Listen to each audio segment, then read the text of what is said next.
পদ্মবনে আরো তীব্র কোন্দল। মণ্ডল সভাপতি বাছা ঘিরে দিকে দিকে অশান্তির ঘটনা।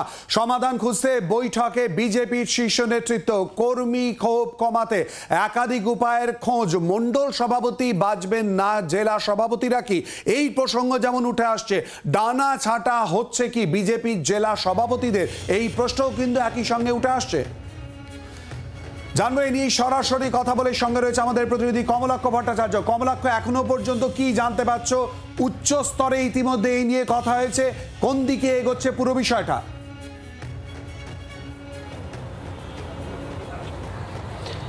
দেখো, জেলা সভাপতি নির্বাচনের আগে সংগঠনকে ঝালিয়ে নেওয়া এবং তার পাশাপাশি ক্রমশ বাড়তে থাকা বিজেপিতে বিদ্রোহ এবং অশান্তি যাতে প্রশমিত করা যায় তার রাস্তা খুঁজছে আজকে বঙ্গ বিজেপির শীর্ষ নেতৃত্ব।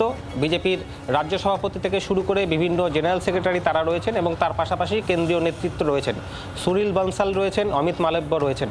তাদের উপস্থিতিতে আজকের বৈঠকে ইতিমধ্যেই জেলাওয়ারি যে জেলা সভাপতিদের নির্বাচনের প্রক্রিয়া, সেই প্রক্রিয়া কিন্তু শুরু হয়েছে এবং জানা যাচ্ছে আগামীকালও বৈঠক চলবে। অর্থাৎ আজকে কমপক্ষে সন্ধে পর্যন্ত বৈঠক চলবে এবং তারপর আগামীকালও কিন্তু অন্যান্য জেলাগুলিকে নিয়ে কিন্তু এই বৈঠক চলবে। আমরা যে পরিস্থিতি দেখছি তাতে এখনো পর্যন্ত বিভিন্ন সূত্র মারফত যে কথা জানা যাচ্ছে যে একেবারে সাম্প্রতিককালে বিজেপির বুথ এবং মণ্ডল সভাপতি নির্বাচনকে ঘিরে উত্তরোত্তর বাড়তে থাকা যে ক্ষোভ এবং বিক্ষোভ কার্যত বিদ্রোহের আকার নিয়েছে। বিভিন্ন জায়গায় আমরা দেখেছি যে বারাসাত, রানাঘাট থেকে শুরু করে দমদম, এমনকি আজকে বসিরহাটে এই মণ্ডল সভাপতিকে নির্বাচনকে কেন্দ্র করে যেভাবে অশান্তি একেবারে প্রকাশ্যে এসেছে, সংবাদ মাধ্যমের সামনে এসেছে, তাতে বিজেপির শীর্ষ নেতৃত্ব কার্যতই বিব্রত এবং তারা চাইছেন অবিলম্বে এই বিদ্রোহের আঁচ নিভিয়ে যাতে জেলা সভাপতি নির্বাচন সুষ্ঠুভাবে করা যায় এবং সভাপতি নির্বাচনের পর যাতে নতুন করে বিদ্রোহ দানা বাঁধতে না পারে, সেই প্রক্রিয়া কিভাবে হবে তা নিয়ে কিন্তু আজকের এই গুরুত্বপূর্ণ বৈঠক চলছে এবং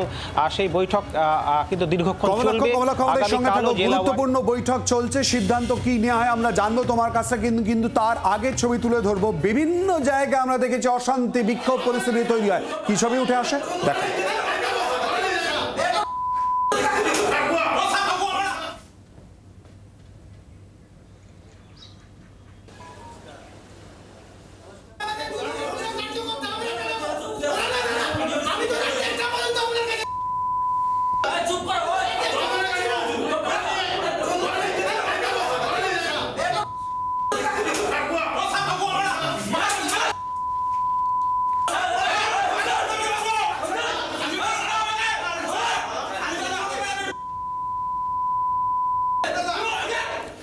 আবারও কথা বলবো এই নিয়ে, সঙ্গে রয়েছে আমাদের প্রতিনিধি কমলাক্ষ ভট্টাচার্য। কমলাক্ষ, তুমি বলছিলে যে শীর্ষ নেতৃত্বের তরফ থেকে সিদ্ধান্ত নেওয়া হচ্ছে যাতে অতি দ্রুত পরিস্থিতি নিয়ন্ত্রণে আনা যায়। কি জানতে পারছো এই প্রসঙ্গে?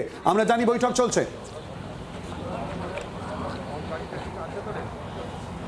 দেখো, বৈঠক চলছে, বৈঠক বিভিন্ন দফায় দফায় চলছে। আমি তোমাকে দেখাবো এই মুহূর্তে বিজেপির নেতৃত্ব, তারা কিন্তু অনেক নেতৃত্বই তারা বাইরে বেরোতে শুরু করেছেন। আমরা দেখতে পাচ্ছি লকেট চট্টোপাধ্যায়কে। যদিও বিজেপির সাংগঠনিক বৈঠক নিয়ে কিন্তু কোনো নেতৃত্বই তারা সংবাদ মাধ্যমের সামনে কিছু বলতে চান না, তাও একটু লকেট দিকে জিজ্ঞেস করবো। লকেট দিয়ে সাংগঠনিক বৈঠক চলছে এবং জেলা সভাপতি নির্বাচন তাকে কেন্দ্র করে ইতিমধ্যে জেলায় আমরা মণ্ডল সভাপতি নির্বাচনকে ঘিরে যেভাবে অশান্তি সামনে আসতে দেখেছি, সেই অশান্তি প্রশমনের জন্য কি টোটকা বা কি রাস্তা খোঁজা হচ্ছে বিজেপির সামনে?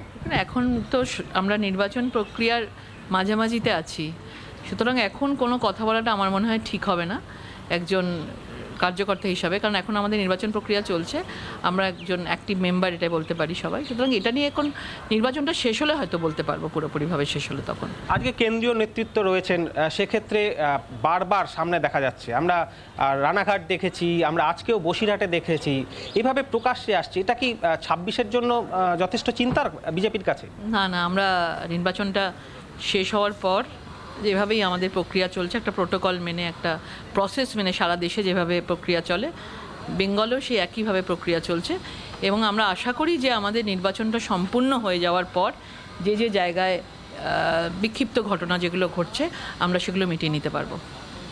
শুনতেই পারলে যে বিভিন্ন জায়গায় যে বিক্ষিপ্ত ঘটনা, আমরা বিজেপির নেতৃত্বের কাছ থেকেও এই প্রশ্নের উত্তর পেয়েছি যে কোথাও যেই জায়গাগুলিতে বিচ্যুতি হয়েছে সেই বিচ্যুতি কাটিয়ে যাতে নতুন করে দলকে ঢেলে সাজানো যায়, সেই প্রক্রিয়া কিন্তু ইতিমধ্যেই সেই রাস্তা। ধন্যবাদ কমলাক্ষ। কথা বললাম আমাদের প্রতিনিধি কমলাক্ষ ভট্টাচার্যের সঙ্গে। বাংলার আওয়াজ, বাঙালির আবেগ জি 24 ঘন্টা।